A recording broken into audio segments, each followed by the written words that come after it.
Alors, nous allons aujourd'hui, je vais essayer de continuer avec vous cette chose si compliquée qui s'appelle la population du temple.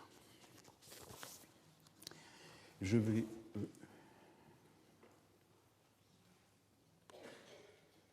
voilà.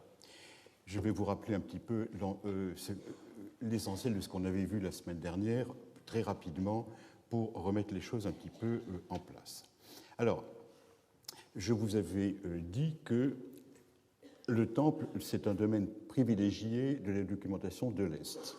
Et nous avons énormément de littérature, de documentation concernant les régions de l'Est, mais je vous avais dit que ça concernait surtout les hautes couches de la société du temple qui reflétaient celles de la ville, n'est-ce pas? Et leurs archives, vous avez dit, concernent surtout un monde d'affairistes, avant tout masculin, ou pieux, avant tout féminin. Voilà, alors ça, on l'a pour les 3 millénaires, et tout particulièrement pour le premier millénaire, où la documentation est extrême.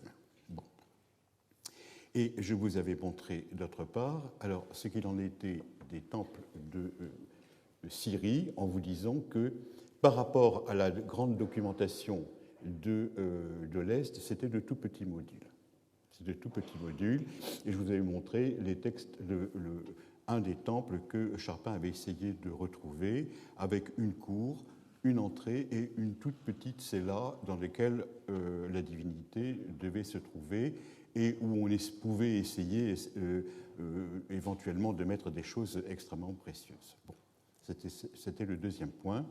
Et je vous avais ajouté en plus, si vous vous souvenez, que ça ne suffisait pas pour définir le temple. Le temple syrien, il y avait ces tout petits modules qui étaient en briques et qui archéologiquement avaient laissé une trace, mais qu'il ne fallait pas considérer que le temple était une miniature par rapport à l'Est, parce qu'on se trouvait dans un domaine différent, dans lequel il y avait deux autres structures très importantes qui s'ajoutaient, sans que ça nous soit naturellement décrit, qui s'appelaient les cornes et qui s'appelaient les anneaux, et que ces choses s'ajoutaient au temple comme étant certainement des structures non pérennes, démontables ou périssables, ou tout ce que vous voulez, etc. Bon, alors, c'était ça qui est la preuve que l'on avait, c'est que les cornes et les anneaux sont des structures de temples qui se trouvent chez les Bédouins. Bon, il y a d'autres choses qui s'ajoutent encore. Il y avait certainement aussi une structure par lac, un lac sacré, mais je le laisse de côté, ça ne nous concerne pas pour l'instant.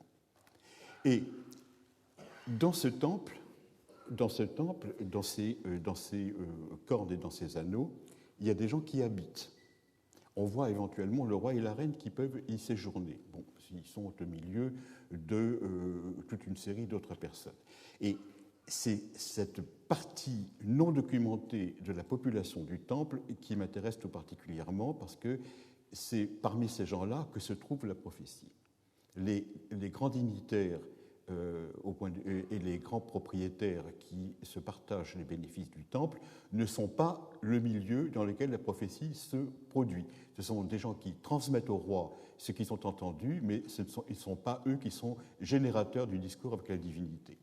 Alors, cette population qui est très difficile à atteindre parce qu'elle ne nous a pas laissé d'archives et qu'on ne peut la joindre que par des allusions, par des fragments de documentation et tout le reste, et à Marie, comme par ailleurs ça se trouve, je vous avais dit, il y a des moments privilégiés où on peut la voir. Et je vous avais cité l'article célèbre de Gelb sur l'institution des Arwa. Arwa, en séminaire, ça veut dire qui est donné, c'est-à-dire les oblats, ce qu'on appelle les oblats, selon le terme latin, et qui est des gens offerts à la divinité.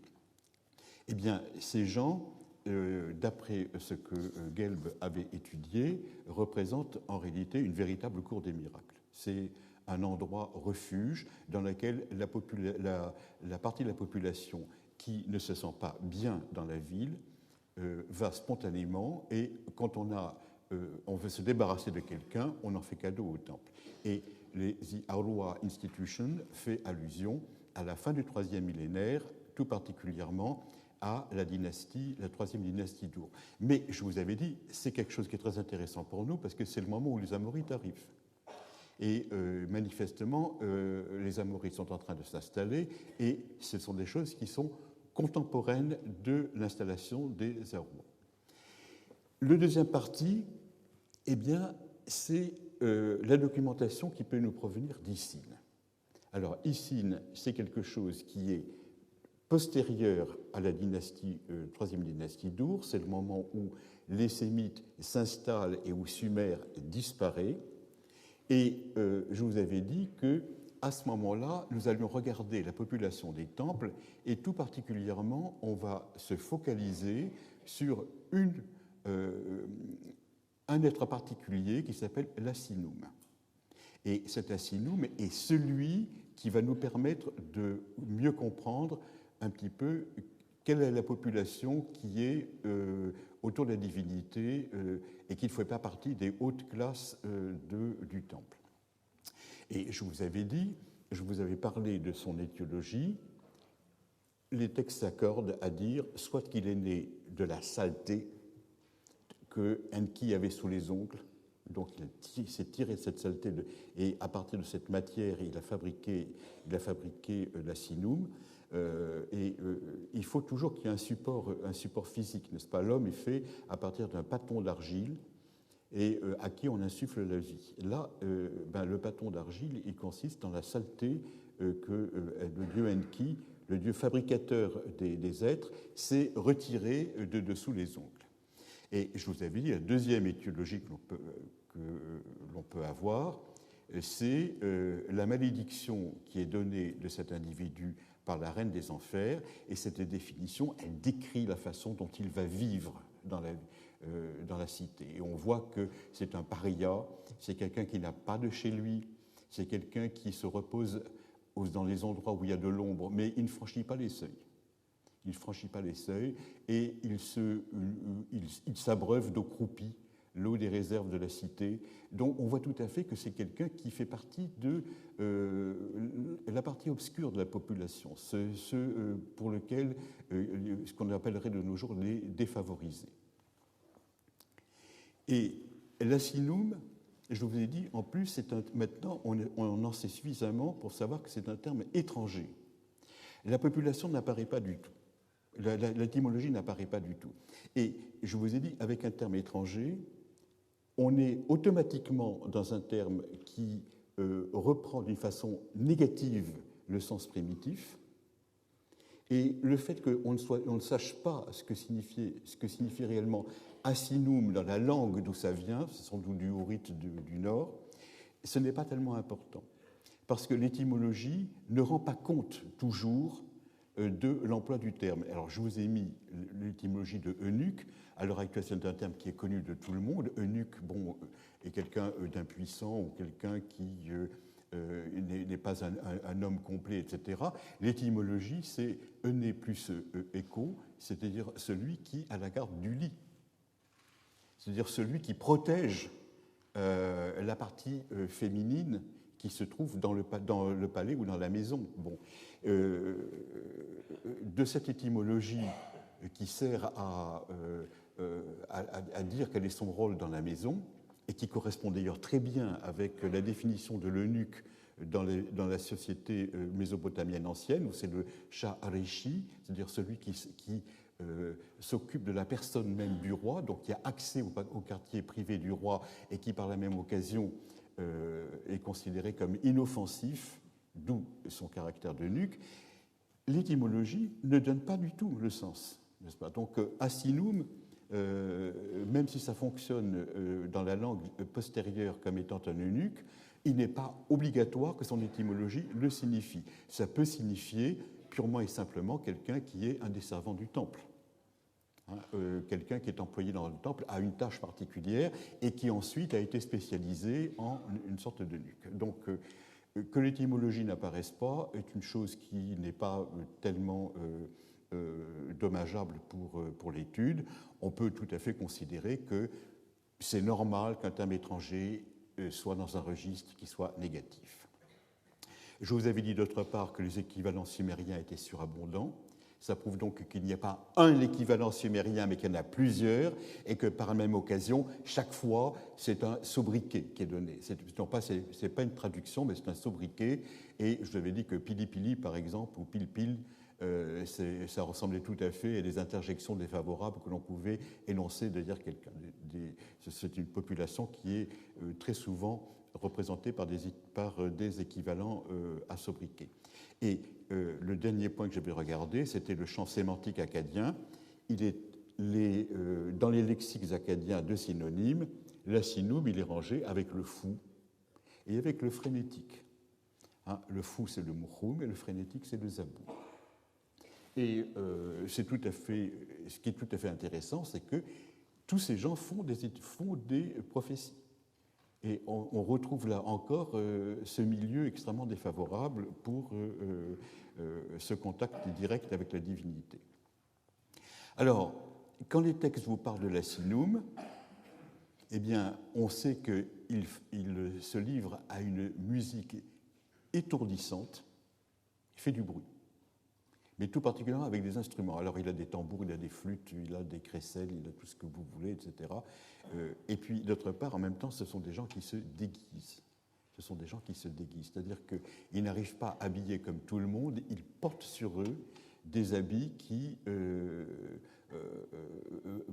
théoriquement, ne sont pas ceux que tout le monde possède. Et l'étymologie courante qui en est donnée accentue son aspect féminin par le fait qu'il est appelé, c'est là où j'avais terminé avec vous, il est appelé par le sobriquet de Sinishanum, et je vous avais dit qu'il ne fallait pas comprendre. Sinishanum est un terme qui est construit sur le nom de la femme, Sinishtum. Mais il ne faut pas le comprendre du tout comme étant un être efféminé, ça ne va pas du tout pour le sens, mais comme quelqu'un qui n'a plus sa virilité. Très souvent, quand vous voulez définir un terme, le plus simple est non pas de chercher un équivalent, mais de nier son contraire. Hein? Alors, non pas dire efféminé, mais quelqu'un qui n'est pas un homme. Et son idéogramme, qui est employé couramment dans la langue acadienne pour le désigner, c'est celui de Our et de Sal, Our signifiant le chien, et Sal signifiant tout ce qui est du domaine de la femme, avec des lectures particulières pour chacun. Vous pouvez avoir, comme en sumérien, n'est-ce pas, ce sont des sons qui sont des signes qui sont en même temps des concepts, et chaque fois que vous introduisez une lecture, vous avez un sens particulier qui arrive. Alors, si le Sal, c'est le nom propre du terme, si vous le lisez Mounous, vous avez la femme, si vous avez Gal, ben, vous avez le sexe de la femme, etc. C'est des choses comme cela qui se continuent. Et il est normal donc que dans la littérature actuelle, les gens qui ont à rendre compte du terme de asinum, vous le définissent selon deux pôles, qui sont celui soit de l'homosexualité, soit celui de l'impuissance. Deux termes, naturellement, qui n'ont en commun que leur aspect péjoratif, parce qu'on ne peut pas considérer qu'ils sont équivalents. Tous les homosexuels ne sont pas impuissants, tous les impuissants ne sont pas homosexuels. Donc ce sont des termes qui sont des approximations à l'heure actuelle absolument désastreuses pour rendre compte des termes et qui, en général, renseignent plus sur le traducteur que sur le texte ancien. Alors, le grand argument homosexuel et impuissant, bon, les gens se répartissent, les uns qui traduisent d'un côté, les autres de l'autre. Ça ne peut pas marcher parce que le terme de asinatum existe, et asinatum, vous voyez, c'est le féminin. Bon. Il est difficile de mettre ces termes, les termes surtout d'impuissant au féminin. Et le terme de asinatum, sur lequel il y a une grosse littérature répétitive, eh bien, après enquête, il n'arrive que dans une seule occurrence. Et cette seule occurrence, c'est un lexique ancien, donc le terme existe, donc il rentre dans les dictionnaires.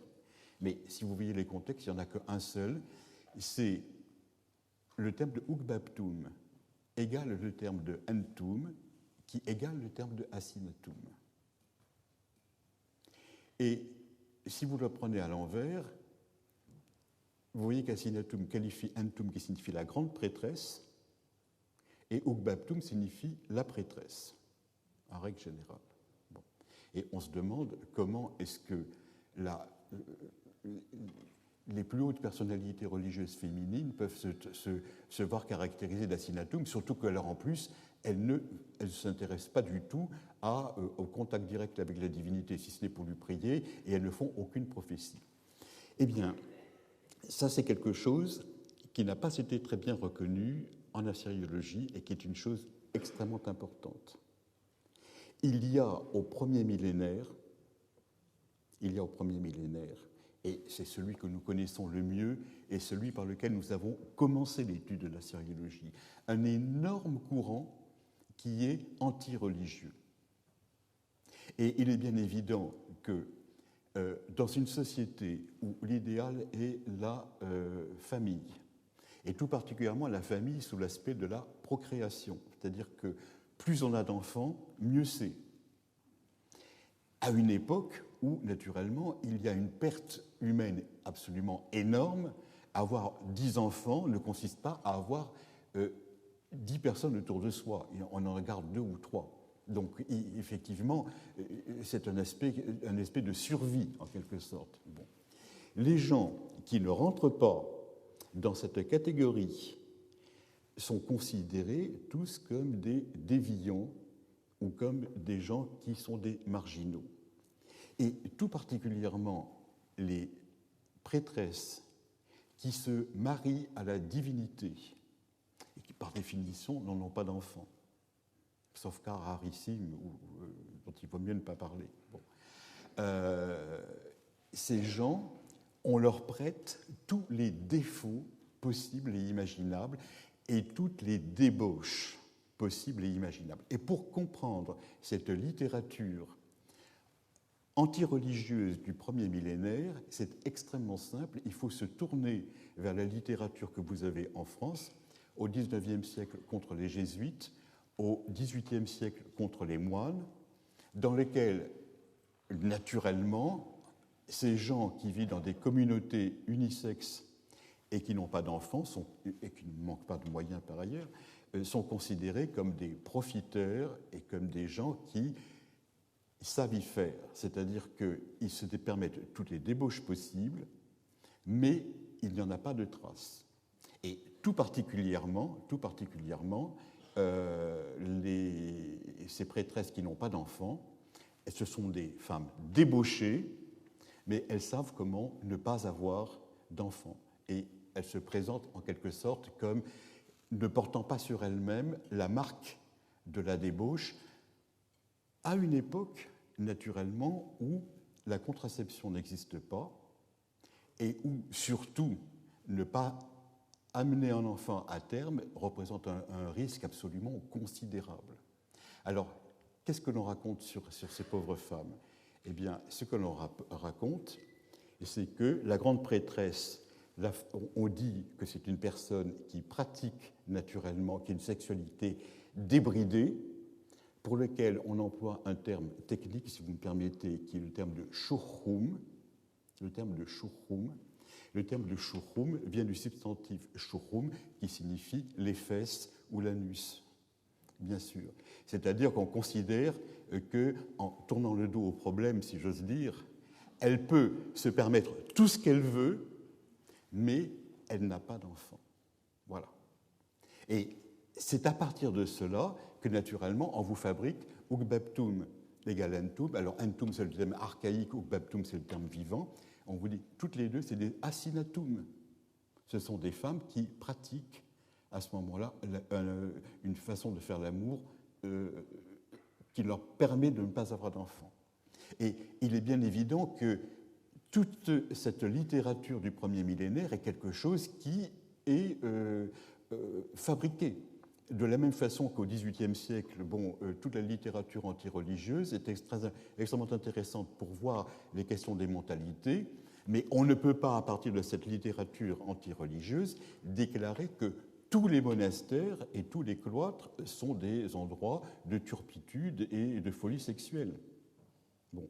Et pour les jésuites au XIXe siècle, naturellement, ça s'est doublé par le fait que c'était eux qui avaient en charge les enfants et qui étaient l'ordre qui enseignait et qui, par naturellement, à mesure où il y avait contact entre des gens non mariés et des jeunes enfants, eh bien, à ce moment-là, vous imaginez ce que l'on pouvait raconter d'eux. Alors, moi, je crois que la comparaison entre ces deux sortes de littérature, cette littérature antireligieuse moderne et cette littérature antireligieuse du premier millénaire, c'est quelque chose qui est très important. C'est quelque chose qui est un genre littéraire qu'il faudrait examiner de beaucoup plus près. Et il y a beaucoup de comparaisons qui peuvent être faites. Mais ça ne permet pas de raconter la société réelle à partir de cette littérature pamphlétaire. À côté de cela, naturellement, vous allez me dire, il n'y a pas de fumée sans feu. Et effectivement, on va voir qu'il n'y a pas de fumée sans feu. Alors, au premier millénaire, ou dès la fin du deuxième millénaire, tout de suite, le terme de asinum est compris comme étant quelqu'un qui est un homosexuel et un homosexuel passif. Vous voyez par exemple dans YOS 10, qui est un texte du début de l'époque cassite, donc un petit peu après l'époque paléo-babylonienne, le propriétaire du mouton, c'est-à-dire celui qui demande à ce que le devin fasse son office, se livrera à l'assinutum, c'est-à-dire à l'état de asinum. Il pratiquera l'asinum. Vous en avez un autre exemple alors, du premier millénaire exactement. Si un homme s'est approché d'un asinum, s'approcher d'eux est le terme technique en acadien pour signifier avoir un rapport sexuel. Alors, ça fait partie de ces tabous, si vous voulez, d'expression, etc. Alors, je ne tiens pas du tout à nier qu'il y ait des emplois au premier millénaire d'asinum de ce genre. Je ne tiens pas du tout à nier l'existence d'une littérature antireligieuse extrêmement importante. Ce qu'il faut voir maintenant, c'est comment, à l'époque de Marie, à l'époque paléo-babylonienne, se présentait cette société et pourquoi, après, elle a été interprétée de cette façon-là. Et c'est ça qui est extrêmement intéressant. Alors, pour regarder ces problèmes d'une façon précise, nous allons prendre une grande œuvre de l'époque de Dicine, c'est celle qui s'appelle Idin Dagan A, c'est-à-dire que les grandes œuvres sumériennes, en général, sont appelées ABCD, etc., et regroupées en fonction d'une divinité ou d'un roi. Idin Dagan est un roi d'Icine, et on l'a appelé A le premier parce que c'était le mieux conservé, le plus clair, ce qu'on pensait être le plus clair, etc.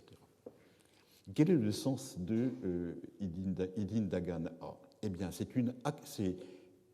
l'acclamation par le temple de Eshtar. Inanna ou Eshtar, c'est pareil. Inanna, c'est du sumérien, Eshtar, c'est de l'acadien. C'est l'apparition de la planète Vénus au début de l'année. Alors, elle apparaît brillante au ciel et elle est acclamée. Le lever de Vénus, l'étoile Vénus, coïncide avec le début de l'année et ça fait partie de fêtes tout à fait particulières qui consacrent ces fêtes.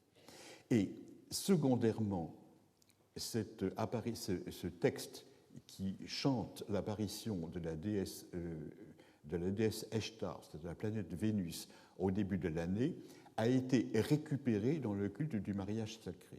Le mariage sacré est une structure qui est extrêmement obscure, mais sur laquelle il y a une littérature contradictoire énorme, dans laquelle, je vous ai dit, le roi épouse, en théorie, la déesse, et le rôle de la déesse étant tenu par une prêtresse. Et de ce rite de mariage sacré dépend la fécondité de tout le royaume et pendant toute l'année. Bon, ça c'est quelque chose. Et puis les études de Noël Kramer, qui a montré les premiers textes, on le constate. Il y a une phraséologie extrêmement bizarre dans laquelle on n'arrive pas toujours à comprendre exactement ce qui s'est passé.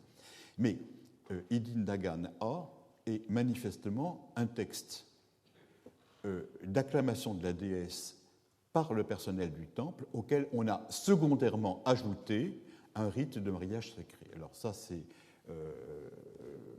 la deuxième partie, naturellement, excite énormément la littérature scientifique à l'heure actuelle, et je suis de ceux qui pensent que les deux parties du texte, originairement, n'étaient pas ensemble. Et là, je pense qu'il y a un gain considérable qui a été fait par les études en sumérienne.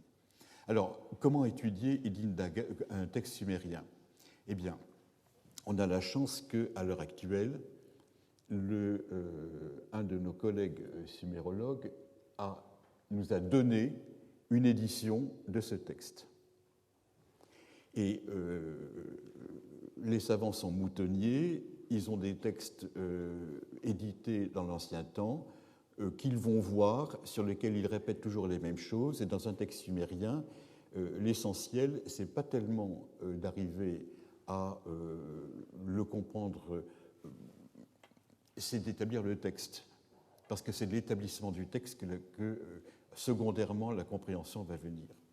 Alors, vous avez donc la version récente, je vais donner, si vous tapez sur Internet ce que je vous ai indiqué, vous avez automatiquement l'édition en français, en sumérien et en français, avec une annotation de Attinger qui va vous donner ce que vous voyez que UNIB, ça veut dire Université de Berne, et CH, c'est Confédération helvétique.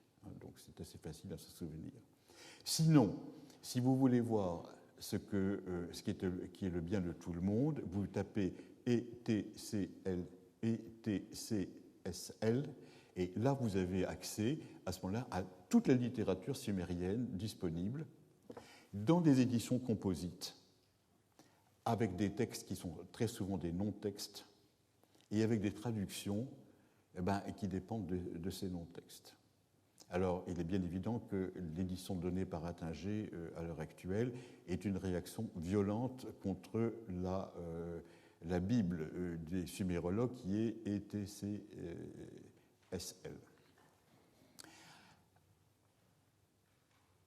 Il n'en reste pas moins que, si vous avez la curiosité d'aller voir, l'édition par Attinger reste très obscure. Par le fait même qu'un texte sumérien répond à des normes de rédaction qui ne sont pas les nôtres. Et que, tout particulièrement, ce sont des textes qui sont chantés et dans lesquels il faut absolument arriver à savoir ce qui est du chant et ce qui est de la narration. Alors, en l'occurrence, pour Edine Dagan A, c'est extrêmement simple. Le chant est la répétition du même refrain, et il faut essayer, naturellement, pour arriver à le trouver, de supprimer le refrain du texte. Alors, je vous ai mis le refrain en italique et le texte en caractère normal, et il faut naturellement faire l'économie du refrain pour arriver à comprendre ce qui se passe. Alors, le refrain, c'est « Le groupe défile la rejoindre », parce qu'elle s'est levée sur l'horizon et il y a une théorie qui s'avance vers elle. Hein, on est dans la cour du temple. Le cours défile la rejoindre, la lumineuse Inanna. Alors, la lumineuse, parce que c'est l'étoile de Vénus, est une étoile particulièrement brillante quand elle se lève et qui particulièrement majestueuse et qu'on ne peut pas ne pas remarquer, disant « Je veux saluer la grande reine des cieux, Inanna ». Et ça va sans cesse être répété. Si vous laissez ce texte à l'intérieur, le texte perd absolument tout sens. Ce que vous avez en réalité, c'est le groupe avec l'algar sacré tape pour elle, la déesse naturellement, du plat de la main. Le groupe frappe pour elle du plat de la main l'aube et le lys en argent. Le groupe frappe pour elle du tranchant de la main les balagues et les lys sacrés. Et vous voyez ce qui se passe, vous avez des instruments de musique, on considère maintenant que ce sont des sortes de tambours, il y a toute une série de tambours. Et on tape dessus, soit avec le plat, soit avec le tranchant, c'est-à-dire avec le côté de la main, et l'algar Aube, Lilith, tout cela, ce sont des choses sur lesquelles il y a une énorme littérature, on pourrait en discuter, mais ça n'apporterait pas grand-chose dans la mesure si on ne voit pas les appareils, on ne peut pas savoir exactement quelles sont leurs spécificités. Alors, il n'y a pas on ne dit pas qui c'est. On ne dit pas qui c'est. Pour une bonne raison, c'est que en sumérien, on commence toujours par vous dire quelque chose de général, et c'est dans un deuxième temps que vous avez quelque chose de particulier. On vous dit toujours la déesse pure, et ensuite on vous dit la déesse Inanna. On va toujours le général d'abord, le particulier ensuite. Alors, ce que vous allez avoir, vous voyez ici, vous avez déjà un groupe qui vous fait du bruit. Vous imaginez que si chacun a sa sorte de tambour entre les mains, le bruit, les décibels doivent se multiplier. Kirugu, c'est le terme technique en sumérien qui signifie moment du chant. C'est un moment du chant. Et on pourrait dire cantique, partie, disons, ça revient à dire partie.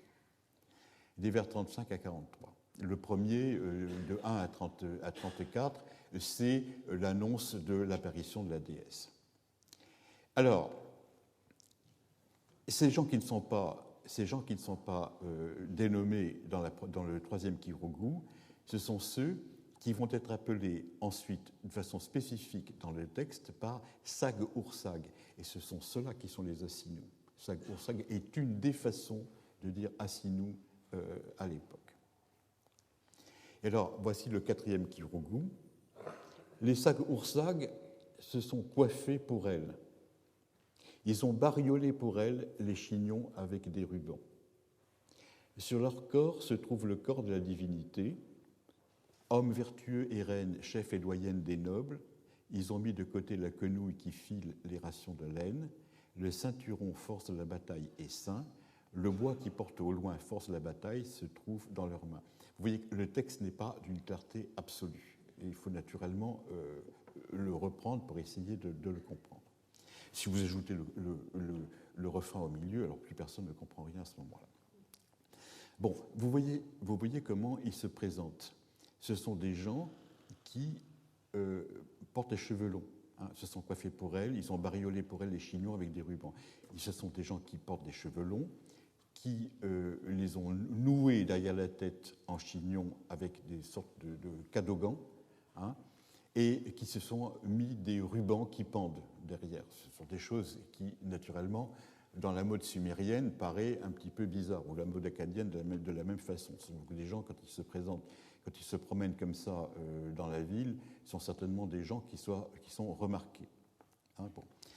Ce qu'il faut comprendre d'autre part, c'est que tout ce groupe n'est composé que d'hommes, dont on va parler à la fois comme des hommes et comme des femmes, hommes vertueux et reines, chefs et doyennes des nobles.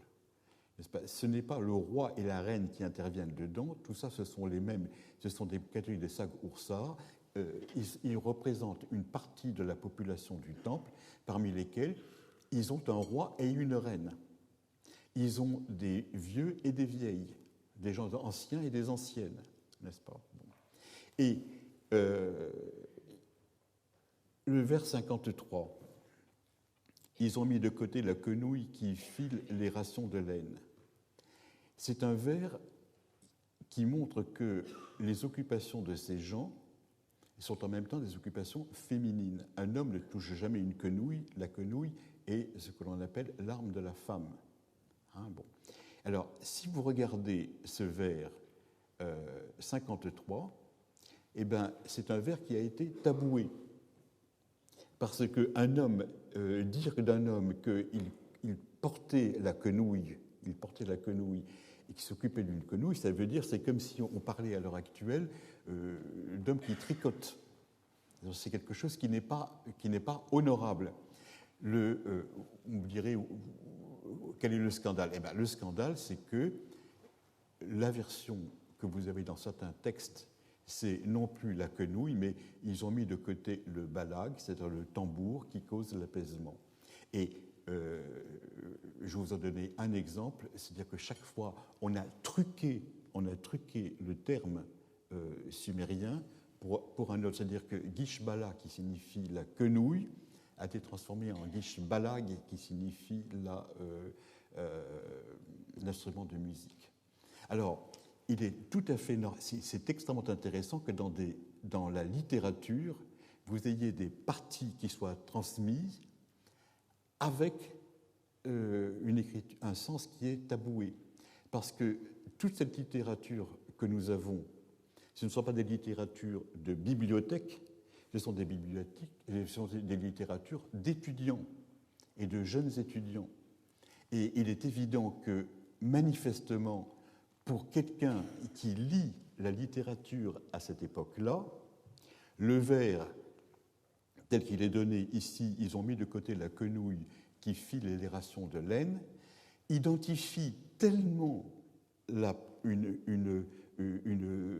des membres du sexe masculin à des femmes que ça fait scandale et qu'on ne peut pas le faire et qu'on change le texte. Et il y a manifestement des gens que ça a gêné de transmettre ce texte-là. Il y a plusieurs textes de ce genre, marques de ce genre, où les textes sont changés. Moi, je me souviens, lorsque je regardais la littérature en classe de troisième, à ce moment-là, on commençait à faire un petit peu de la littérature ancienne. Ce que l'on apprenait, c'est pour qui fut châtillé et puis moine Pires Bayard à Saint-Denis. Et ce n'est qu'après que j'ai découvert le véritable texte, pour qui fut châtré et puis moine Pires Bayard à Saint-Denis. Mais pour des gosses qui sont en troisième, on ne dit pas châtré, mais on dit châtier. Châtier, c'est transmissible à quelqu'un de jeune, châtré, non. Eh bien, de même, vous avez ici, en voici un exemple, n'est-ce pas? Le bala est transformé en balade. Et qui cause l'apaisement, c'est de la même façon un trucage sur le sumérien à la place de qui file les rations de laine. Alors, je ne peux pas vous démontrer philologiquement toutes les implications de ce que je vous dis, mais je vous demande de me faire confiance. Bon. Alors, ils ont mis de côté la quenouille, c'est-à-dire que jusqu'à présent, ces gens avaient des activités de femmes. Un chignon, ce n'est pas porté par un homme. L'homme, il a la tête rasée à l'époque. La femme, c'est différent, elle a les cheveux longs. Et vous voyez ce qui se passe. Ils ont laissé de côté la quenouille pour prendre le ceinturon. Et au ceinturon, on porte le poignard, on porte le couteau. C'est-à-dire qu'ils ont quitté les occupations des femmes pour prendre des occupations d'hommes. Vous allez voir ce qu'ils en font, des occupations d'hommes. Ensuite, vous avez le bois qui porte au loin, force de la bataille se trouve dans leurs mains. Alors là, le bois qui porte au loin, ça c'est une épithète, je n'ose pas dire homérique, puisqu'on est à Sumer, ça signifie rien. C'est-à-dire que dans certains textes, ça signifie l'arc composite, dans d'autres, ça signifie la lance. Ici, je me demande si ça ne signifie pas en réalité le couteau qu'éventuellement on lance à quelqu'un de loin pour qu'il se le prenne en pleine figure, en pleine poitrine, etc. Le bois qui porte au loin n'est pas un terme générique, c'est un terme descriptif. Un autre vers extrêmement important se trouve le vers 49. Vous voyez, sur leur corps se trouve le corps de la divinité. Si je vous dis ça en français, en théorie, vous ne devez rien comprendre. Bon, et effectivement, dans les éditions, on n'a strictement rien compris. Et regardez ce que les commentateurs en ont fait. Voilà, je vous ai repris le vers 49, sur leur corps se trouve le corps de la divinité. Gwendoline Lake, dans un ouvrage qui est un bon ouvrage, un ouvrage intéressant à lire, Sex and Eroticism in Mesopotamian Literature, qui est apparu en 1994. Elle vous dit, le texte sumérien, c'est Kush Nam Dingira, le corps de la divinité. Eh bien, il s'agit d'une particularité physique des Sagursag, attribuée divinement sur eux. Et alors, c'est là où le savant moderne se lâche. Elle vous dit, c'est une malformation génitale, un hermaphroditisme ou l'absence de partie génitale extérieure. Bon. Pas pour comment Gwendoline a pu imaginer des choses aussi abominables, n'est-ce pas? Enfin, elle a publié et alors c'est cité à l'heure actuelle. Et moi, quand je me reporte au texte, ça n'apparaît pas.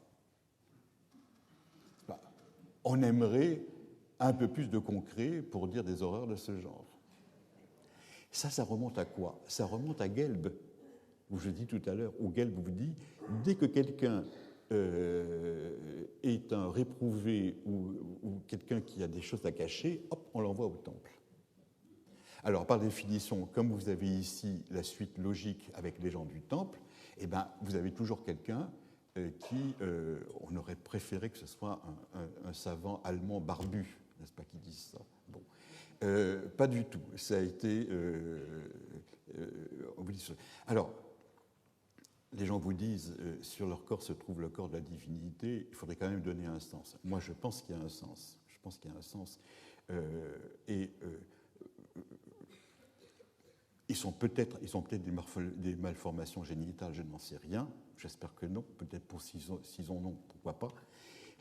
Moi, je préfère remettre ce vers dans la lignée de la littérature mésopotamienne. Et il y a une chose qui apparaît, c'est que à l'époque néo-babylonienne, c'est-à-dire si vous prenez toute la littérature et si vous ne segmentez pas siècle par siècle en quelque sorte, hein, bon, vous avez le terme shamatum qui signifie marqué. Et Marie vous dit marqué avec de l'encre. Maintenant, on le sait, c'est marqué avec de l'encre. C'est la technique du tatouage. C'est la technique du tatouage.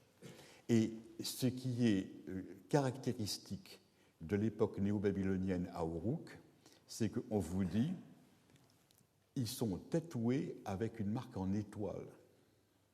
Or, la grande divinité de Uruk, c'est la déesse Eshtar, la même que celle qui apparaît dans le ciel au moment où vous voyez l'étoile qui apparaît.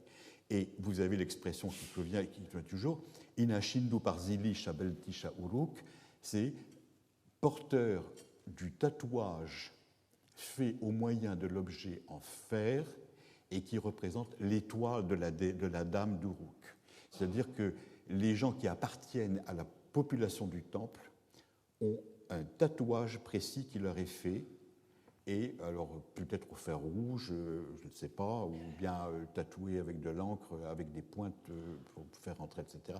Et je pense que c'est ça que ça signifie, c'est-à-dire que sur leur corps se trouve le corps de la divinité. Ce sont des gens qui portent sur eux la marque de la divinité qu'ils adorent, et d'après la littérature récente du premier millénaire, on peut se douter que ça doit être un tatouage. Donc ce n'est pas du tout une malformation, intime, mais c'est simplement que les gens qui appartiennent à la déesse portent la marque de la déesse. Bon.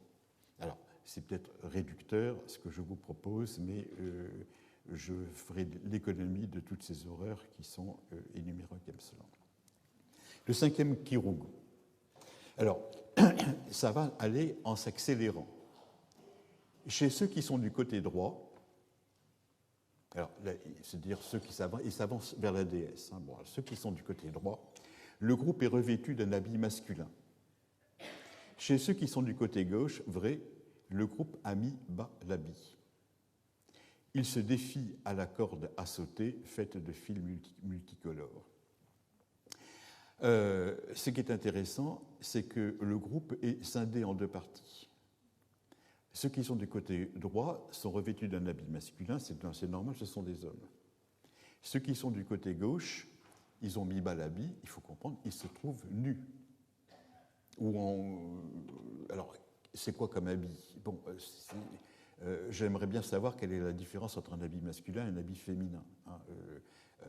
Ce n'est pas tellement évident d'après les textes. On peut imaginer que les hommes et les femmes ne sont pas habillés de la même façon, mais il est très difficile dans une littérature, dans une civilisation qui ne vous a pas laissé de documentation figurée, de savoir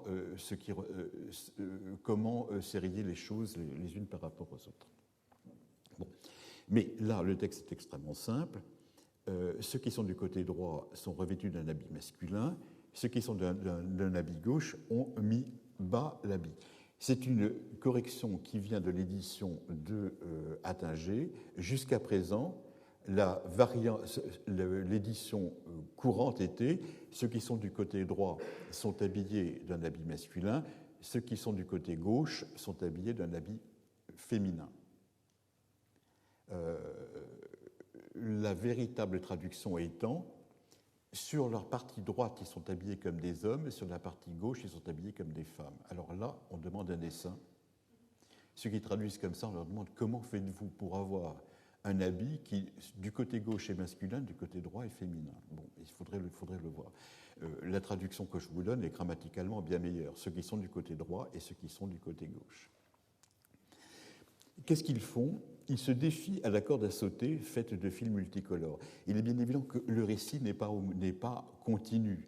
Il n'y a que des moments de la procession qui nous sont décrits. Et c'est ça qui est difficile à suivre. La seule chose qu'il peut savoir, c'est que la corde à sauter, le échémine des textes, est quelque chose qui est voué par définition à la déesse Inanna ou à la déesse Ishtar, ce qui revient au même. La corde à sauter est quelque chose qui est extrêmement important dans le rite pour la déesse. Mais ce qu'il faut savoir en même temps, c'est que seules les femmes pratiquent ce rite. Les hommes, non. Donc, vous voyez là, ici, de la même façon, comme vous l'avez ici, la quenouille qui vous fait apparaître la féminité parmi leurs rangs, et on vous dit explicitement vers 51 qu'il y a une reine parmi eux et qu'il y a des doyennes. Ah bon. Et vous allez voir qu'en réalité, ce sont ceux qui se sont émasculés à ce moment-là. On les voit déjà qui apparaissent et ce sont eux qui sont comptés comme des femmes. De la même façon que vous avez la quenouille qui montre la féminité là-dedans, eh bien, vous avez ici la corde à sauter. La corde à sauter est un trait d'irriement de la féminité. Et ensuite, le sixième Kirugu, eh bien, montre comment ça se termine. Alors après, commence tout à fait autre chose, on s'arrêtera au sixième Kirugu. Ce sont des jeunes gens à qui le carcan est mis, ils forment une chaîne en son honneur. Ce sont des femmes jeunes et vieilles, ils sont coiffés d'un chignon sur la nuque. Couteau et stylet par devant elles, ensemble, là, le texte est cassé, on ne peut pas le comprendre, mais cassé, hein, donc c'est pas parce qu'il y a eu un problème linguistique. Se redressant Kourgara, ils ont saisi le poignard, ils couvrent de sang leur couteau, ils répandent le sang vermeil. Sur l'estrade du hall de l'Assemblée, il y a des aspersions de sang. Le groupe fait retentir les instruments Tigi, Shem et Allah. Tigi, Shem et Allah, ce sont de nouveaux instruments de musique qui apparaissent. Alors, le sens devient maintenant extrêmement clair. Quand la déesse Inanna, ou la déesse l'étoile Vénus apparaît au soir, il y a la formation d'une grande procession qui se fait, dans laquelle vous avez des gens qui sont mélangés, tantôt hommes, tantôt femmes, quoi qu'ils soient, tous hommes, tous masculins. Tous masculins. Et ces gens s'avancent au milieu d'un vacarme absolument invraisemblable, tapant de toutes les façons possibles sur des instruments de musique, faisant un bruit inimaginable. Et dans des moments de ce genre, ce qui apparaît, on peut tout à fait le prévoir, c'est une frénésie. C'est-à-dire que les gens se saoulent de bruit, se saoulent de cris. On peut imaginer naturellement qu'il doit y avoir tout un apport sonore divers. Et une fois qu'ils sont saoulés de ces choses-là, eh bien, ils ne se rendent plus compte de ce qu'ils font. Ils sont dans un état second, et c'est à ce moment-là qu'arrive le rite de l'automutilation que vous avez de façon très claire à la fin du texte. Ils couvrent de sang leur couteau, ils répandent de sang vermeil. Sur l'estrade du hall de l'Assemblée, il y a des aspersions de sang. Et ça se termine par le vers 79, le groupe fait retentir les instruments Tigui, Shem et Allah. Ça, c'est extrêmement important, parce qu'on se trouve au XVIIIe siècle avant le Christ. On voit que vous avez une population dans laquelle vous avez manifestement des occupations féminines qui sont prises, mais c'est normal, parce qu'ils sont voués à une déesse. Et dans la mesure où ils sont voués à la déesse, ils prennent le rythme de vie d'une femme. Et on n'a pas de choses de ce genre avec des dieux masculins. Et vous allez voir, quand on terminera l'exposé par les sources grecques, tout ce que cela apporte justement à la compréhension de ce que les Grecs ont vu et nous ont raconté, avec un scandale complet, naturellement, parce que alors, pour un Grec, c'est quelque chose d'absolument inimaginable, à côté de la grande déesse, naturellement. Alors, ce sont des jeunes gens à qui le carcan est mis. Le vers est moins obscur qu'on ne pourrait le penser, parce que ces gens qui portent un carcan sont comptabilisés parmi les gens du temple. Les textes lexicaux vous disent qu'il y a une partie du personnel liturgique qui se met sur le cou des carcans. Donc, ce ne sont pas des prisonniers. Il ne faut pas l'interpréter comme des prisonniers, mais il faut l'interpréter comme des gens qui miment quelque chose. Alors, vous voyez ce qui nous manque. Il nous manque le rituel qui nous indiquerait pourquoi toutes ces notations. On a des moments du culte, mais on n'a pas le récit continu. Ils forment une chaîne en son honneur, c'est-à-dire qu'ils se tiennent les uns aux autres, et ils forment à ce moment-là une espèce de groupe humain qui s'avance. Alors, vous avez dans la littérature cinématographique, ethnologique à l'heure actuelle, beaucoup de scènes que vous pourriez mettre derrière tout cela. Mais il est évident que ces gens qui se tiennent par la taille et qui s'avancent, qui ondulent, qui forment une sorte de reptile qui s'avance comme cela, vous en avez beaucoup d'exemples. Mais comparaison n'est pas raison. Je ne peux pas savoir exactement comment ça se passe. Alors, deuxième catégorie, ce sont des femmes jeunes et vieilles, ils sont coiffés d'un chignon sur la nuque. On revient à la partie féminine qu'on avait auparavant. Et couteau et stylet, etc. Alors, c'est là qu'ils se mutilent, ils se tailladent, et c'est certainement là qu'il y a un rite, il faut supposer un rite d'émasculation qui apparaît. Et il y a des hommes qui font le sacrifice à ce moment-là de leur virilité. Et là, le texte sumérien le taboue complètement et ne le dit pas, et c'est la littérature secondaire qui vous le dira. C'est-à-dire que les étrangers qui apparaîtront et qui le verront le raconteront. Mais il faut prendre la littérature à ce moment-là dans tout son ensemble. On a déjà des parties, je vous ai montré, où les Sumériens n'acceptent pas ce qui est dit et truquent leur texte. Et il faudra attendre qu'il y ait des gens de l'extérieur qui viennent raconter ce qui peut se passer.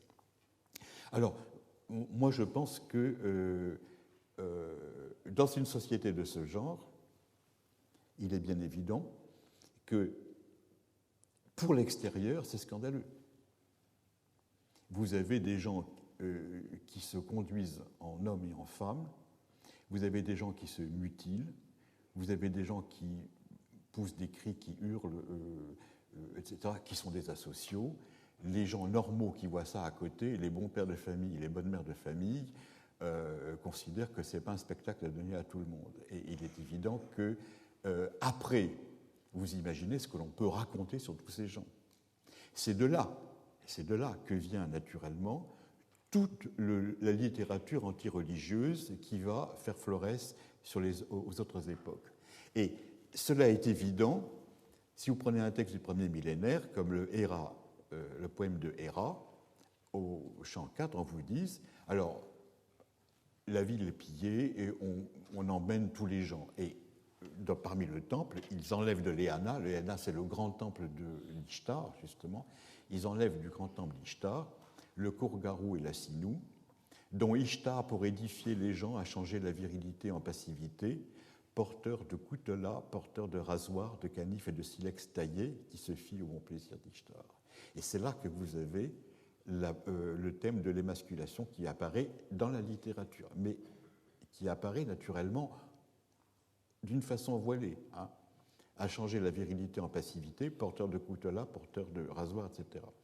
Si vous regardez maintenant, vous revenez au 6e Kirougi, vous avez un vers qui est extrêmement intéressant, le vers 74.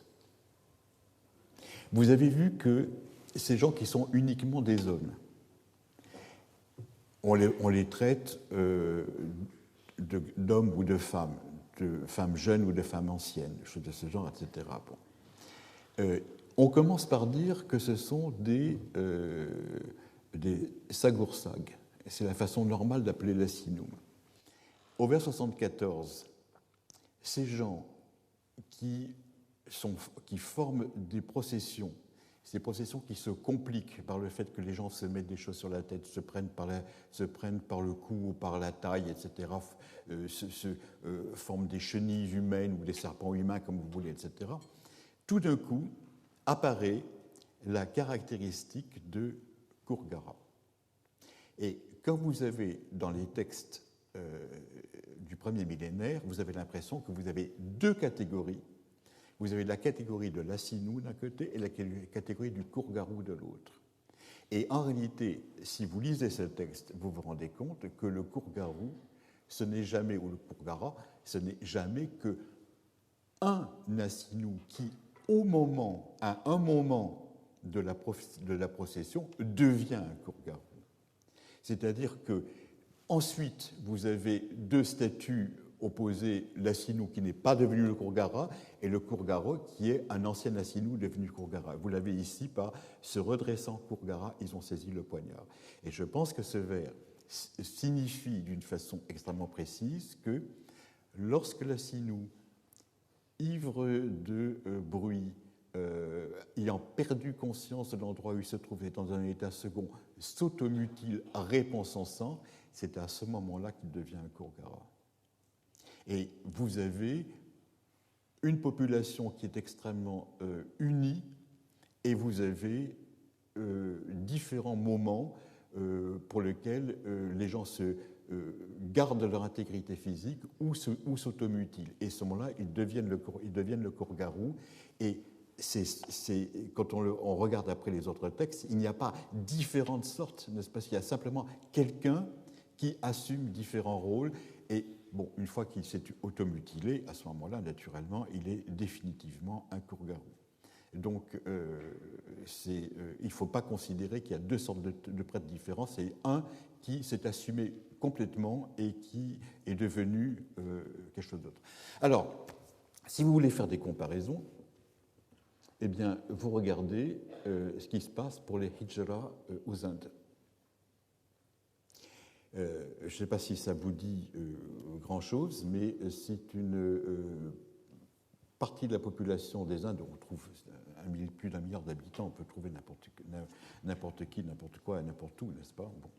Ce sont des gens qui se caractérisent par le fait qu'ils sont biologiquement des hommes, mais ils ont soit décidé de se faire émasculer à l'adolescence, mais certains sont en même temps intersexués, ou même biologiquement sont des femmes. Alors, vous avez encore à l'époque actuelle, dans l'Inde, cette population qui s'appelle Hijra et qui permet de voir encore à l'heure actuelle ce que tous les tabous modernes empêchent de regarder dans nos sociétés actuelles. Bon, les automutilations, les choses de ce genre, bon, en général, on prend les gens et on les envoie au médecin, on leur met une camisole de force, on ne permet pas à la chose de se passer.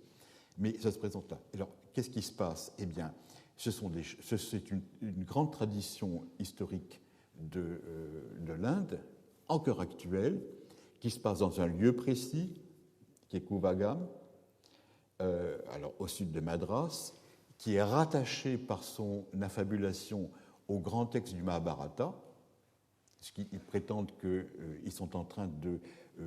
ils rejouent une partie du Mahabharata, ils incarnent à un moment donné, et c'est naturellement sous le signe de Krishna. Bon, alors, c'est une littérature actuelle, c'est une littérature qui est assez facilement accessible. C'est vrai qu'on peut comparer tout à fait le rite des Hijra avec le rite des Galles de la grande déesse ou bien avec les Assinous de l'époque mésopotamienne. Bon. Ce qui se passe à l'heure actuelle, c'est quoi? C'est que la mentalité moderne ayant complètement changé, et les traditions historiques étant perdues de plus en plus, qu'est-ce qui se passe avec les hijra? C'est que les hindous modernes développent envers eux ce qu'on appelle de l'homophobie primaire. Et ils sont considérés à ce moment-là non plus comme des parties intégrantes de l'héritage indien, mais comme des aberrations contre lesquelles il faut naturellement se rebeller. Voilà. Alors, ça, c'est quelque chose, voilà un parallèle, si vous voulez, là encore, comparaison des paraisons, mais si vous voulez voir un film qui vous présente ce qui se passe, alors, avec toutes les horreurs qu'on peut raconter sur eux et tout ce qu'ils sont censés faire, bien sûr. Hein, bon. Ce que je voudrais maintenant voir, c'est le troisième volet de cette population du Temple, en prenant le Dédéa Syria, qui se trouve au IIe siècle après le Christ. Mais si on a commencé au troisième millénaire et qu'on a poursuivi avec le deuxième millénaire et qu'on a fait un petit saut à l'époque néo-babylonienne, on peut aller jusqu'à l'époque grecque. Et c'est ça qui est absolument fantastique. Si certains d'entre vous se sentent suffisamment hellénistes pour reprendre ce texte qui n'est pas très compliqué, avec la documentation mésopotamienne, il y a énormément de choses à faire. Ça, c'est une énorme porte vers des découvertes. Pourquoi? Parce que le Dédéa Syria est un texte grec dans un dialecte ionien, donc mais c'est assez facile à comprendre. Et nos amis classiques considèrent que toute la Syrie grecque et romaine, ça leur appartient. Et le problème est que il y a des Romains et des Grecs dans ces domaines-là, mais il y a aussi des indigènes et qui perpétuent des traditions plus anciennes. Et les choses qui ont été vues au IIe siècle après le Christ ne sont pas obligatoirement des traditions récentes, ça peut être l'avatar de choses plus anciennes. Le problème est que ça a été vu par des yeux de Grecs. Et que les Grecs, ils sont restés dans l'histoire comme étant les inventeurs du thème de barbare. Et les gens qui lisent le Dédéa Syria, manifestement, se rendent compte que c'est scandaleux. Alors, l'édition française, vous pouvez la trouver dans celle de Chambry, qui est celle de Lagarnier, sous le numéro 71, Lucien de Samosat a énormément écrit. Si vous voulez savoir ce qu'il en est, vous regardez l'article de Marie-Françoise Ballet dans L'auteur du Dédéa Syria et les réalités religieuses de Hiérapolis. C'est extrêmement important parce qu'elle a fait l'inventaire des découvertes de l'archéologie moderne pour se rendre compte que ce qui est dit dans le Dédéa Syria, ce n'est pas un simple pamphlet de grec, mais c'est quelque chose qui est prouvé par les recherches archéologiques modernes. C'est-à-dire que, manifestement, celui qui a écrit le Dédéa Syria a vu ce dont il a parlé. Parce qu'il y a trop de choses derrière, et ce n'est pas possible qu'il ait tout inventé. Et la documentation archéologique est là pour prouver que, soit par les monnaies, soit les inscriptions, etc., que tout ça, c'est bon. Et si vous voulez avoir le contexte général, eh bien, il y a un très bon livre, ancien, mais qui est toujours à voir, qui s'appelle « Les cultes orientaux dans le monde romain », qui est publié en 89 par Robert Turcan, tout particulièrement sous ce titre évocateur, aux pages 129-191, « L'Oronte déversée dans le Tibre ». Mais ça, vous savez que c'est une traduction du latin. C'est un latin qui a dit « L'Oronte est déversé dans le Tibre en voyant arriver toutes les horreurs orientales dans sa capitale ». Bon. Sinon, pour le DD Assyria, vous avez une édition énorme à l'heure actuelle, dans 600 pages, mais en anglais, donc qu'on laissera de côté. Bon. Alors, pourquoi est-ce que ce DD Assyria est un texte qui remonte à une plus haute époque? On en a la preuve par la naïveté du grec qui passe. Il est arrivé, il a vu toute une série de choses qu'il a interprétées à la grecque en disant « Oh là là, comme c'est ridicule, comme c'est scandaleux, comme c'est oriental ». Et voici l'exemple. Alors, je vous dis simplement pour dire que ce n'est pas Hierapolis, mais Hierapolis, excusez-moi. C'est Hierapolis, ce n'est pas celle qui se trouve en Turquie, c'est Manbij, l'ancienne Mabog, alors qui se trouve ici à peu près. Hein. Attendez, où est-ce que ça se trouve? Non, ici, voilà. Ça se trouve ici. Je ne sais pas si vous le voyez. Quand on quitte l'Euphrate et qu'on arrive comme ça, c'est ici. Manbij se trouve ici. Regardez de quoi vous parle le grec. C'est dans ces propylées du temple, dit-il, que se dressent les phallus que Dionysios a élevés. Alors ça, tous les temples syriens possèdent des phallus, ce qui montre l'impudeur naturellement de la race. Ils ont une hauteur de 30 brasses, c'est-à-dire des orgies, dit le texte, c'est-à-dire 55 mètres 5. 2 fois par an, un homme monte au sommet de l'un d'eux et y demeure l'espace de 7 jours. De cet endroit élevé, l'homme converse avec les dieux. Les dieux sont un peu sourds d'oreille, n'est-ce pas? Si vous leur parlez d'en bas, ils n'entendent pas. Donc il faut que vous montiez. Vous montez, et alors là, Dieu entend un peu mieux, n'est-ce pas? C'est ce que j'appelle une blague grecque, si vous voulez. De cet endroit élevé, l'homme converse avec les dieux, les prie d'accorder leur faveur à toute la Syrie, et les dieux entendent de plus près ses prières. Bon. Alors, si vous regardez ces choses,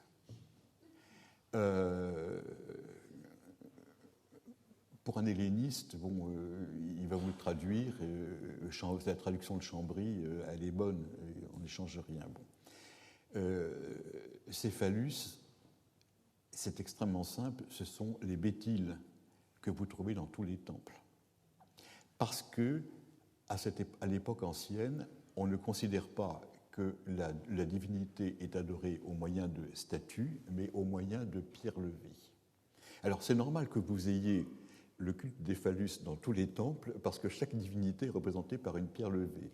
Et cette pierre levée, en général, a, plutôt que de prendre une pierre ronde, il vaut mieux prendre une pierre taillée, et à ce moment-là, si vous la dressez, et que vous ayez l'esprit mal tourné, vous imaginez que, etc. Bon. Alors, ils ont une hauteur de 30 brasses.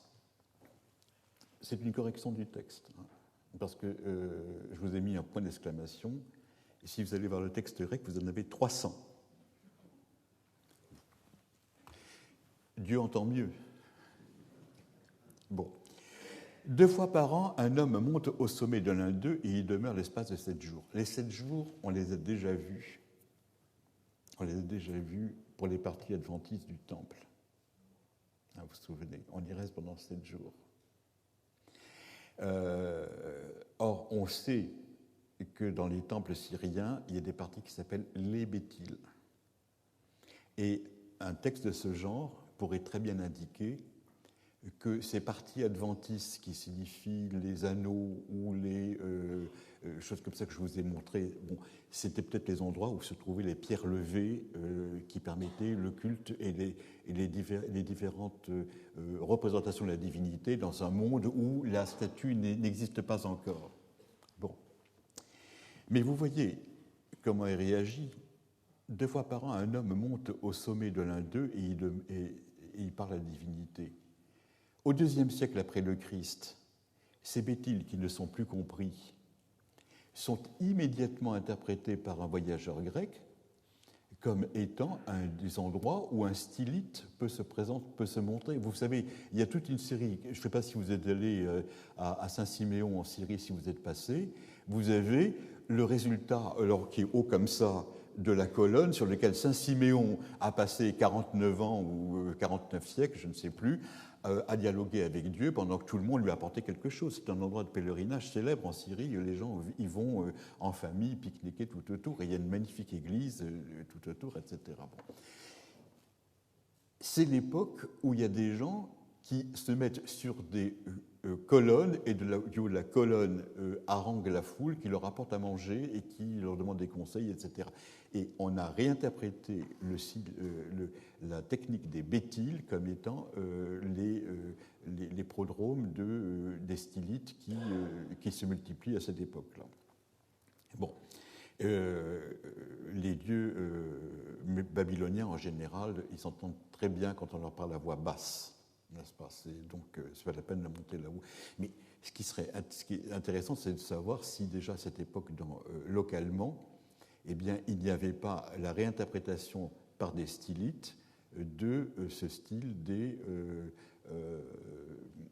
bétiles, parce qu'on est à une époque où les statues sont apparues partout, naturellement. Et alors, les bétiles restent parce que ça représente des masses énormes qu'on ne peut pas dépasser, et on les remotive parce qu'on raconte d'eux. Et alors, et vous avez en plus, alors, ça c'est encore d'un grec, si pendant les 7 jours qu'il est là-haut, qu'il doit parler à la divinité, il se laisse surprendre au sommeil, un scorpion monte le réveiller par une piqûre douloureuse. Vous imaginez le pauvre scorpion qui doit se taper 30 ou 300 mètres, n'est-ce pas, pour arriver. Bon, c'est vraiment quelqu'un qui est aiguillonné par la divinité.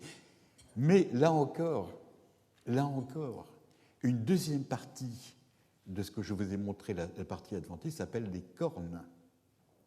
Et un Babylonien, quand il vous parle d'un scorpion, vous parle des cornes du scorpion. Il vous parle des cornes du scorpion. Le scorpion est un animal cornu. Ce sont ces fameuses pinces, naturellement, etc. Et pour quelqu'un qui vient de la Mésopotamie et qui regarde cette source grecque, qui se voit les phallus, qui les interprète comme des bétiles, avec un réemploi de quelqu'un qui est un stylite qui monte. Bon. Un scorpion qui est les 7 jours qui sont les 7 jours que l'on doit passer dans cet endroit-là. Un scorpion qui monte avec pour le réveiller, alors qu'on sait qu'il y a une autre partie qui s'appelle les cornes, etc. Tout ça, on se dit, il y a un mélange absolument complet de traditions anciennes qui perdurent, qui ne sont plus comprises. Et alors, ce qu'on peut savoir, c'est en quelle langue est-ce que ce grec est allé parler aux gens de Mabog, comme on l'appelait à ce moment-là Hiérapolis, en araméen sans doute. Bon, on ne va pas à quelle autre langue il aurait pu parler. Il parlait en araméen, qu'est-ce qu'il a compris, qu'est-ce qu'on lui a raconté. Moi, j'ai la conviction intime que les Syriens de l'époque, quand ils voyaient un grec arriver, eh bien, en rajoutaient pour que tu veux des horreurs, on va bien t'en raconter. Et vous savez que c'est le danger, justement, de tous les ethnologues, c'est quand ils posent trop de questions, ils ont toujours une réponse à la question. Toujours une réponse à la question. Et on s'en rend compte parce que tous les ethnologues n'ont pas les mêmes réponses. Ben, ça dépend, on ne fait pas plaisir à tout le monde de la même façon. Alors, voici 2 exemples. Il y a dans le Dédé Assyria quelque chose qui est à reprendre à frais nouveaux, avec les traditions nouvelles, à le remettre le long devenir du temple mésopotamien. Et il ne faut pas laisser ça uniquement aux Grecs, ni aux hellénistes, ça revient au même, parce que alors les gens vous disent, bon, oui, c'est n'importe quoi. C'est n'importe quoi, vous voyez, il n'est pas allé là-bas. Et alors, le grand argument, c'est que ce texte est sans humour, et c'est la preuve que ce n'est pas de Lucien. Comme si Lucien ne pouvait pas dormir quelquefois. Regardez un autre aspect de ce texte, le Dédé Assyria 42. On a institué un grand nombre de prêtres. Alors, je laisse des choses purement grecques qui sont à côté. Les uns égorgent les victimes, les autres apportent des libations. Ça, c'est exactement ce qu'on attend d'un rite sémitique. C'est-à-dire que ce n'est pas la même personne qui fait tout. comme un prêtre qui rentre avec sa chasuble dans l'église et qui, jusqu'au moment où il partira, est le coordinateur et qui est le garant de l'acte sacré, n'est-ce pas? En réalité, chacun fait une partie des choses. Les uns égorgent les victimes, les autres apportent les libations. Il y en a qui sont appelés porte-feu, alors ils apportent les bougies, les candles, et d'autres assistants. Alors, assistants, je ne sais pas ce que c'est. Lors de ma visite, il y en avait plus de 300 qui prenaient part au sacrifice. Et effectivement, il y a plusieurs, etc. Et alors, naturellement, il y a encore... Alors, ça, c'est la partie noble du temple, celle que l'on avait vue, les prébendiers, les gens qui font de l'argent avec les différents moments du sacrifice, qui récupèrent une partie des victimes et tout le reste. Et puis, vous avez l'autre population. Regardez ce qui arrive. Il y a encore une foule d'autres personnes attachées au service du temple, joueurs de flûte et de syrinx. Si vous vous souvenez du tintamarre sumérien de tout à l'heure, hein, vous voyez que, flûte et syrinx, alors syrinx, je ne sais pas quel son ça peut faire, Galles et femmes en folie au cerveau dérangé. Alors, femmes, naturellement, il doit les juger d'après les robes. Il est tout à fait possible que ce soit des Galles qui se soient costumées en femmes en folie au cerveau dérangé. Il y a une étymologie extraordinairement complexe concernant le terme de Galles. Personne ne comprend le terme. Bon. Et quand vous dites Gallos, en grec, les gens comprennent. Eh bien, c'est un Gaulois, hein, un de nos ancêtres, ou bien c'est un coq. Et il y a des passages, effectivement, dans le Dédé Assyria, où manifestement, il y a un Gale qui s'occupe de quelque chose, et l'homme qui a visité n'a pas compris ce qui se passait, et il dit, il y a un coq à Lectruone qui se promène le long du lac sacré et qui reçoit des offrandes et qui en donne, etc. Et Alectruone, dans ce texte-là, est certainement une mécompréhension pour le terme de Galos. Bon. Je vous dirai maintenant que d'un point de vue mésopotamien, Gala, ça se comprend parfaitement. Galos, c'est Gala en sumérien, n'est-ce pas, ou en akkadien. Et vous avez à ce moment-là, si c'était vrai, la preuve définitive que ça se rattache à une autre perspective que la perspective purement grecque. Parce que les gens vous disent Galles, ça doit être un terme qui vient d'Anatolie. L'Anatolie est le pandémonium d'où sont sortis tous les démons linguistiques et où retournent tous les démons linguistiques de la même façon. Bon. Alors voilà les passages 50-51, on avait classé 42, 50-51, qui va vous montrer comment ça se passe dans le temple de Hiérapolis. À certains jours déterminés, le peuple s'assemble dans le temple. À certains jours déterminés. Pas tout le temps. Vous l'aviez vu pour Idine Dagan, on attend que la déesse Vénus, enfin que la planète Vénus apparaisse à un moment privilégié de l'année. Sinon, elle est très souvent présente. Dans le ciel syrien, Vénus est très souvent présente. Un grand nombre de Galles et les hommes attachés au service des dieux dont j'ai parlé célèbrent les mystères, se tailladent les bras et se frappent mutuellement sur le dos. Plusieurs musiciens debout de près d'eux leur jouent de la flûte. Beaucoup battent du tambour, d'autres chantent des cantiques inspirés et religieux. Bon, alors là, j'imagine que la langue dans laquelle ça a été fait, le grec a regardé sans rien y comprendre. Et il n'est même pas sûr, avec ce que l'on peut savoir de la littérature sacrée de l'époque, que si toute la population était araméenne, ils aient chanté en araméen. Ils ont dû chanter des chants qui venaient de Dieu sait quelle époque, et quand on a des incantations sumériennes à l'époque récente, on les regarde avec admiration parce qu'on se rend compte à droite ou à gauche qu'il y a du sumérien qui apparaît, et c'est devenu quelque chose que l'on appelle d'un terme qui veut bien dire ce que ça veut dire, des abracadabras. abracadabra parce que on se rend compte. Alors, quand on a la version ancienne, on sait d'où ça vient et on voit comment ça a été changé. Mais si vous n'avez que la version récente, mais c'est du babebi bobou. Babebi bobou. Alors, mais que la version ancienne, vous savez très bien ce que ça signifie. Mais sinon, c'est bou babi bobou bo, etc. Ce sont des bruits. Et les chansons, les cantiques inspirés religieux, c'est certainement des choses héritées d'un temps plus ancien et qui n'étaient plus compris. Et regardez le 51 qui est très intéressant. C'est dans ces jours que se font les Galles. Et c'est ça qui me paraît extrêmement intéressant, c'est que les Galles, de façon plus précise, ce sont les Kourgaras. Les autres, ce sont des Assinous. Ce sont des gens mélangés, des hommes-femmes, des hommes qui ont des activités de femmes qui sont scandaleux, etc. Bon.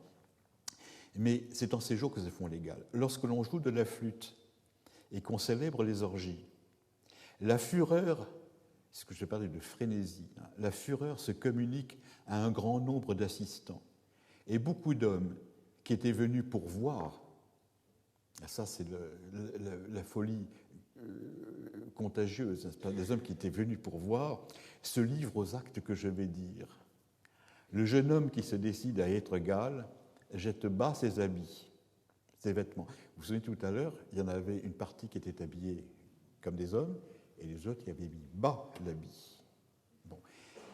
Il se jette bas ses vêtements, s'avance au milieu de l'assemblée en poussant de grands cris et saisit un coutelas parmi ceux qui sont réservés pour cet usage depuis de nombreuses années. Donc c'est un rituel, c'est un matériel sacré. On ne va pas chez le droguiste d'à côté acheter un couteau. Ils sont déjà consacrés. Hein, bon. Avec ce couteau-là, il se châtre brusquement et court par la ville, tenant dans ses mains ce qu'il s'est retranché.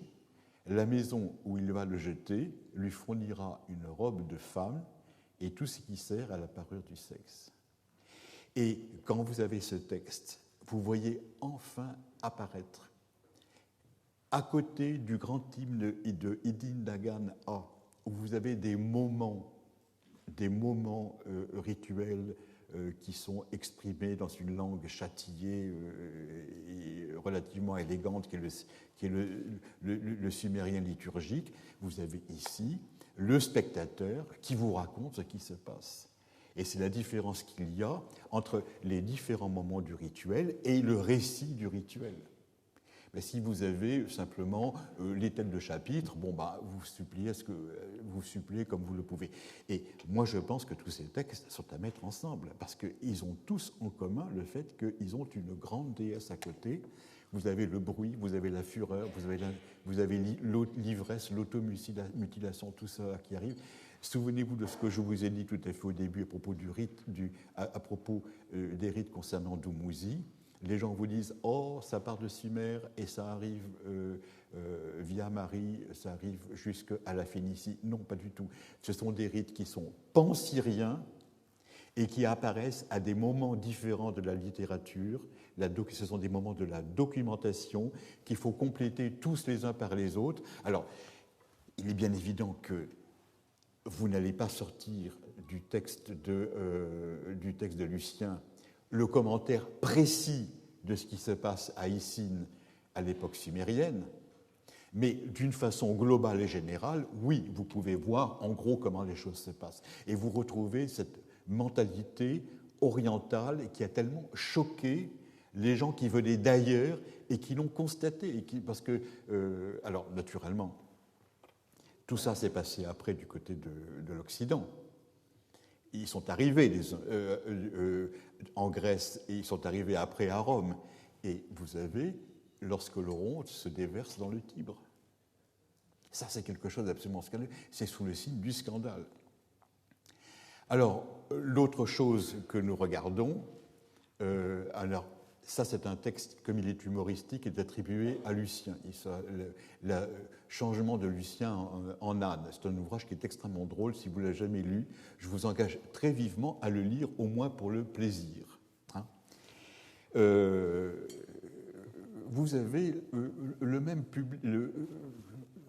le même rituel. Ce sont des prêtres parce qu'ils sont autour d'une déesse, bien sûr. Vous avez un grec qui vous raconte la même chose.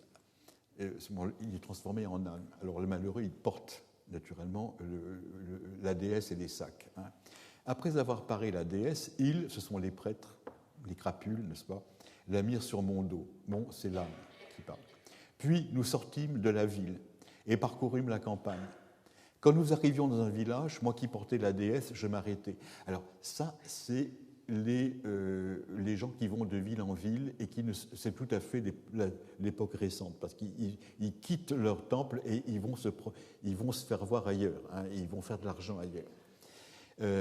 Moi qui ai porté la déesse, je m'arrêtais. Alors la troupe des flûteurs, et ça va recommencer chaque fois, la troupe des flûteurs soufflait dans leurs instruments comme des possédés.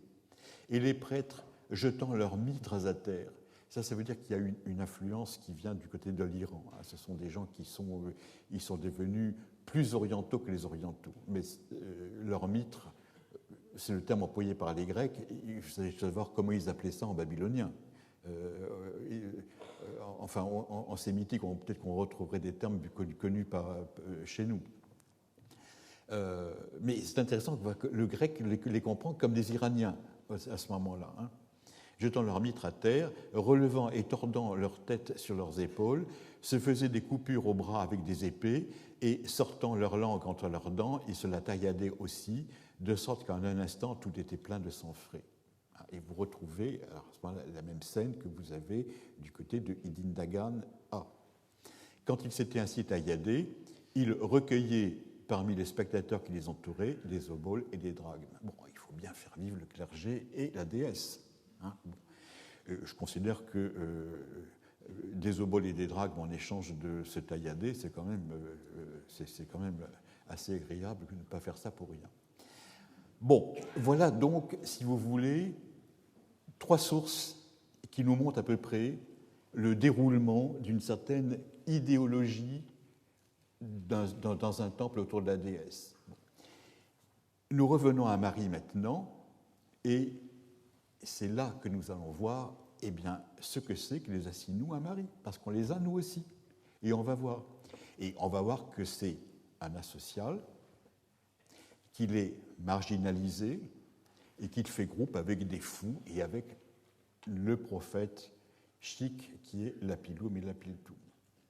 Et c'est là maintenant que nous allons voir tout ce que cette littérature qu'on a vue depuis le 3e millénaire jusqu'à l'époque grecque, et qu'il ne faut pas scinder en fonction des philologies, en disant « Ah, ça c'est du sumérien, ah, ça c'est du grec », ça ne marche pas ensemble. Un historien prend toute la documentation et essaye d'en faire quelque chose. Nous allons voir à ce moment-là à quel prix a-t-on des prophéties. Et vous allez voir que chez les Bédouins, ça marche, et chez les Babyloniens, ça ne marche pas. Voilà. Réveillez-vous, c'est fini.